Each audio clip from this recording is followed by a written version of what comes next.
ई पांजो संगत खाली पाला करे तो कहिंदो जे पांजी लाश अञा मंजिले मथे पई हूंदी तेज ही फेसबुक व्हाट्सएप खोले करे मथे एकड़ो तो जो फोटो रखी करे ने एकड़ो नज़म है जो वायरल थी हले पियो। अब मेरे दोस्तों हशर में फिर मिलेंगे मेरे दोस्तों, हशर में फिर मिलेंगे मेरे दोस्तों। हाँ खबर नहीं जे अदा हशर में मिलंदा तो पर किन हालत में मिलंदा तो ये खबर है। संगत पूरी थी हाँ हशर में मुलाकात थी कुजाने कीअं मिलंदा तो हशर में ये खबर है। कुरो कहंदा इन संगत के अरे संगत उनके बनाया जो मन पुठिया पाना करे दुआऊं घुरे।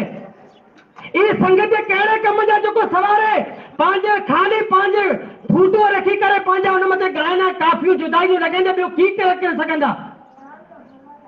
यार उनखे बनायो जंहिंजे बारे में मला चई यार यार हिकु तूं ॿिया सभु ज़बानी यार यार यार यार हिकु तूं ॿिया सभु ज़बानी यार यार बार बारी ॿिया न खणंदा मूं त आज़मायमि बार बार की यार ज़बानी यार आहिनि।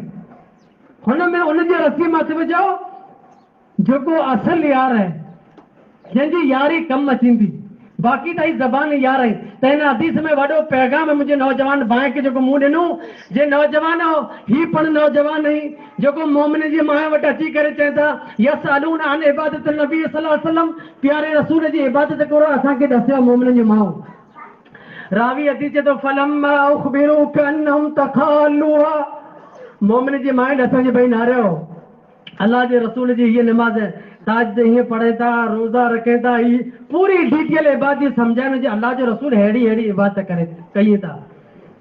रावी हदीस तो फलम्मा उखबिरू जर इन नौजवान के खबर पई कि अल्लाह जे रसूल जी इबादत हीअ रही